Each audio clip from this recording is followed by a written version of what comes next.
vamos trazer de volta para a economia, porque eu estou viajando na maionese. Bora, Pitão, manda bala, que eu tenho cara, também depois uma perguntinha, assim, vai lá. as empresas tech estão derretendo. Em termos de preço, já entendemos que fundamentos não são tão preocupantes quanto... o fundamento ele não está tão cagado quanto a queda no preço. Sim. Então, em teoria, ficou mais barato. Ficou mais barato porque taxa de juros está subindo quase que no mundo inteiro por causa do cenário inflacionário e as pessoas acabam saindo da renda variável, indo para a renda fixa, e porque na hora de fazer valuation, inclusive aqui temos o filho do valuation, na hora de fazer o valuation, de você trazer o fluxo de caixa descontado, você dá uma lascada em termos de preço. Sim. Ou lascou a bike mesmo? Eu acho uma pergunta interessante, falando um pouco mais de economia. Cara, legal. Bom, é muito bom você falar nisso, porque quando você olha para uma empresa como Netflix, que não gera fluxo de caixa livre, né? Ou várias outras empresas que startaram na bolsa agora, o cara não gera EBITDA, o cara não gera fluxo de caixa livre, o cara não gera lucro por ação. Como que você faz valuation de uma empresa dessa, né?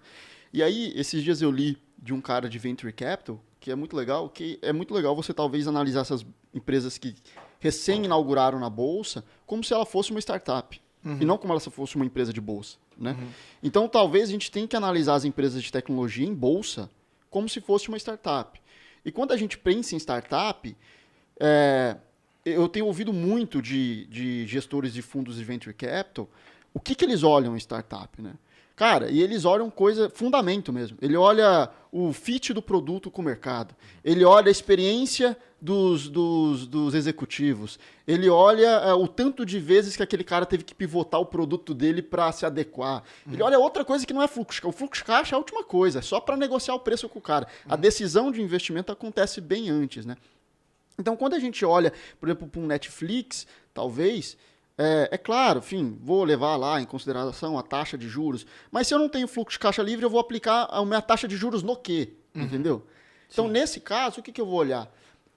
Eu vou pegar uma frase do Pedro, da IP, que a gente esteve conversando com ele. O Pedro é um dos caras que apostaram há um bom tempo na Netflix, há um tempo atrás, e ele disse o seguinte: olha, esse é o momento onde a gestão vai mostrar o valor dela. Cara, é um momento onde o mercado está em pânico, você não tem fluxo de caixa para projetar, você vai confiar em quem? Você vai confiar no cara que está atrás da mesa, tocando o business, né? Então, é isso. E quando eu olho para a Netflix, cara, os caras já pivotaram o negócio deles umas 3 vezes. Né? Todo mundo...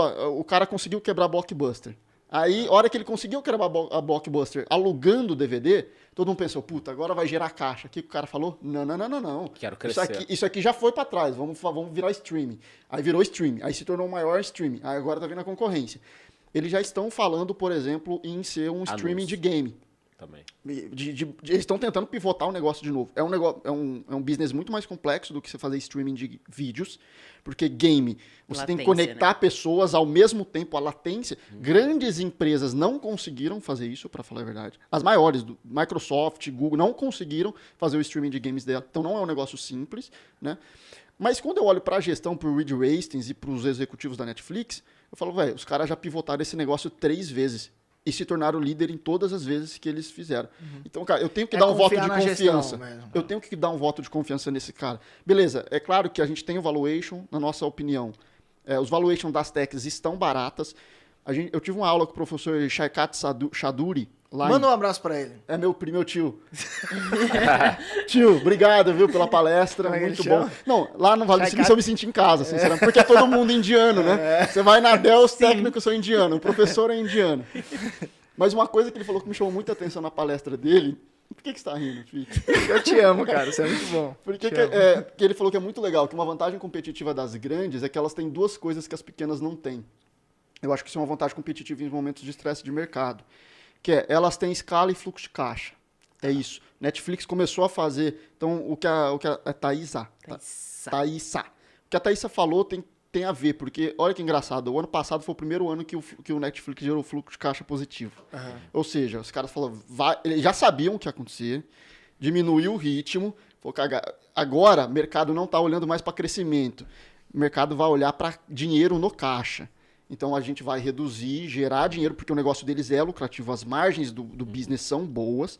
Eles só não estavam priorizando isso. Não era o foco. Não era o foco. Vamos priorizar isso, vamos gerar caixa. Só que é isso.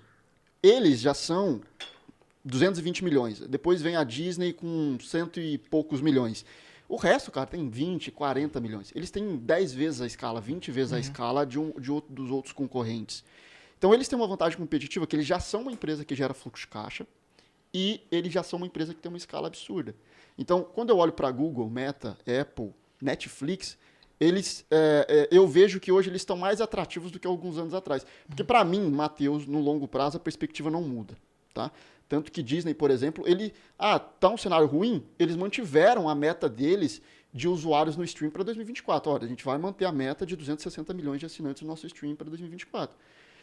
Se a gestão não está se intimidando, né? Cara, eu vou confiar nesse cara. É que tá tendo um pânico na bolsa, né? Que às vezes não é o que tá acontecendo dentro da empresa, né? É isso. Então, se o cara tá mantendo o guidance dele, então nada muda pro longo prazo. Se estruturalmente a gestão não tá vendendo uma mudança, para que eu vou entrar em pânico, né?